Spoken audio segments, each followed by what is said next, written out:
तो ये हमारा सीबीएसई एग्जाम के रिपीटेड क्वेश्चंस की सीरीज का दूसरा वीडियो होने वाला है, जहाँ पे हम बात करेंगे कंप्लायंस से रिलेटेड रिपीटेड क्वेश्चंस के बारे में।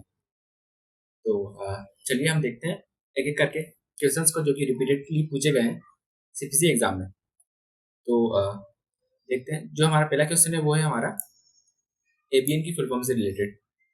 तो एबीएन की फुल फॉर्म क्या हो रही थी हमारी? Advance beneficiary notice. अभी नेक्स्ट क्वेश्चन देखते हैं, फ्रॉड रिलेटेड क्वेश्चन है कि what which is example of fraud. तो फ्रॉड का एग्जांपल क्या है? तो जो यहाँ पे हमारा राइट आंसर रहेगा वो हमारा रहेगा bill for services those were not tendered bye physician. ठीक है, तो ये यहाँ पे हमारा राइट आंसर रहेगा। तो आपको क्या है, फ्रॉड के जो टॉपिक है उसके बारे में आप पूरा पढ़ के जाइएगा। ठीक है, अभी नेक्स्ट देख लेते हैं। प्लेस ऑफ सर्विस से रिलेटेड क्वेश्चन है कि स्किल नर्सिंग फैसिलिटी का प्लेस ऑफ सर्विस कोड क्या रहेगा। तो जो हमारा स्किल नर्सिंग फैसिलिटी है उसका हमारा प्लेस ऑफ सर्विस कोड रहेगा 31। ऐसे ही हमारा नर्सिंग फैसिलिटी का कोड क्या रहेगा हमारा 32। ठीक है, तो आप जितने भी है प्लेस ऑफ सर्विस के कोड वो सब पढ़ के जाइएगा। अभी अगला क्वेश्चन देख लेते हैं, Medicare part B does not include which type of service. तो मेडिकेयर के पार्ट बी में किस टाइप की सर्विस नहीं आती है?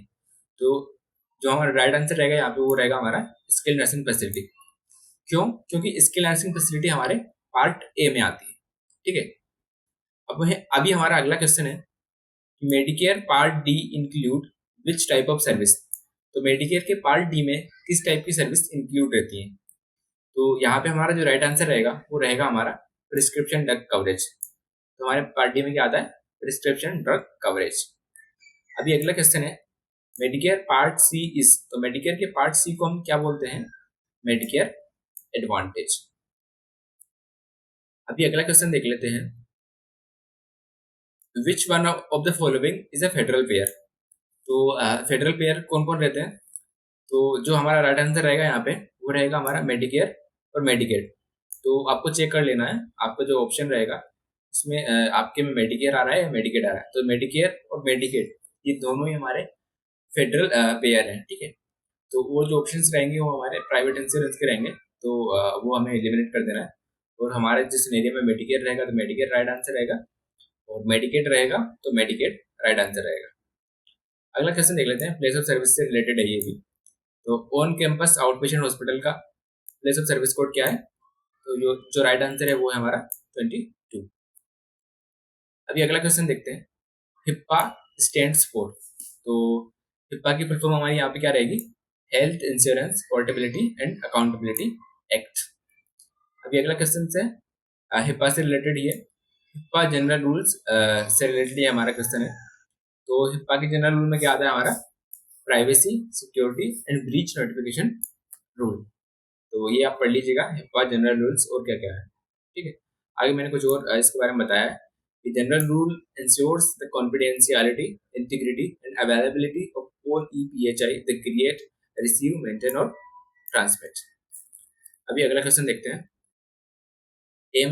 MIPS stands for. तो MIPS की फुल फॉर्म क्या रहेगी हमारी? Merit based incentive payment system. ठीक है, अगला क्वेश्चन है, MIPS comes in which part of Medicare. तो MIPS मेडिकेयर के किस पार्ट में आता है? तो MIPS आता है हमारे मेडिकेयर के पार्ट बी में। तो गाइस, जैसे कि आप अभी तक देख पाए होंगे, तो आपको है ना ये समझ में आ गया होगा कि मेडिकेयर के जितने भी पार्ट्स हैं उससे रिलेटेड बहुत सारे क्वेश्चंस आ रहे हैं। तो जितने भी मेडिकेयर के पार्ट है, पार्ट ए बी सी और डी, तो आप सारे पढ़ के जाइएगा और MIPS टॉपिक भी आप पूरा पढ़ के जाइएगा। अभी अगला क्वेश्चन देख लेते हैं, MIPS से रिलेटेड ही एक अगला क्वेश्चन आया है, which ties physicians Medicare payments to their individual group practice or alternative payment model, APM score or reported and applicable quality measure, post measures, health IT use and practice improvement activities। तो ये शायद MIPS की definition करके वो पूछेगा कि इसको क्या बोलते हैं। तो जो हमारा राइट आंसर रहेगा यहाँ पे वो रहेगा हमारा MIPS। यहाँ पे आपको ऑप्शन मिल जाएंगे LCD, NCD और अदर। तो जो राइट आंसर है वो हमारा MIPS है। अभी अगला क्वेश्चन देखते हैं, MSC स्टैंड्स फॉर। तो MSC का फुल फॉर्म क्या है? Medicare administrative contractor.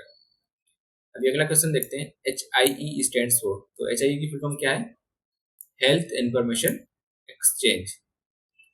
भी इसके आगे और अगला क्वेश्चन देखते हैं, मेडिकल नेसेसिटी रिलेटेड क्वेश्चन। तो मेडिकल नेसेसिटी से रिलेटेड भी इसे इससे रिलेटेड भी क्वेश्चन पूछा जा रहा है।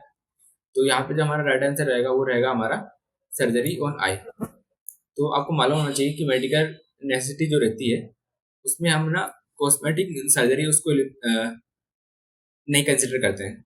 तो अगर कॉस्मेटिक सर्जरी से रिलेटेड अगर कोई सा ऑप्शन अगर आपके क्वेश्चन में है तो आप उसको एलिमिनेट कर सकते हैं। तो तो ब्यूटिफिकेशन के लिए अगर पेशेंट आ रहा है तो उसको हम मेडिकल नेसेसिटी में कंसिडर नहीं करेंगे। तो जैसे कि हमारा क्वेश्चन था कि मेडिकल नेसेसिटी, तो यहाँ पे हमारा राइट आंसर रहेगा सर्जरी ऑन आई। इससे रिलेटेड एक और क्वेश्चन पूछा जा रहा है जहाँ पर कि बेरियाट्रिक सर्जरी उसकी पेशेंट की हो रही है, तो वही हमारा राइट आंसर रहेगा मेडिकल नेसेसिटी से रिलेटेड। तो ये हमारे कुछ क्वेश्चन थे कंप्लायंस के। तो यहाँ पे आपने कुछ एक पैटर्न नोटिस किया होगा कि सेम टॉपिक से जो कि बार बार रिपीट हो रहे हैं सेम क्वेश्चन। जैसे कि हमारा हो गया मेडिकल नेसेसिटी से भी लगभग 2-3 क्वेश्चन आ चुके हैं। हमारा हो गया MIPS हो गया, मेडिकेयर के पार्ट। तो ये जो मेन मेन टॉपिक्स हैं इनके बारे में आप पूरा पढ़ के जाइएगा। इससे रिलेटेड अगर कुछ नया क्वेश्चन भी आता है तो आप उसको इजीली सोल्व कर पाएंगे। ठीक है, तो ये थे हमारे कंप्लायंस और रेगुलेटरी के क्वेश्चन। आगे हम देखते हैं अगले पार्ट में हमारा HCPCS और ICT के क्वेश्चन।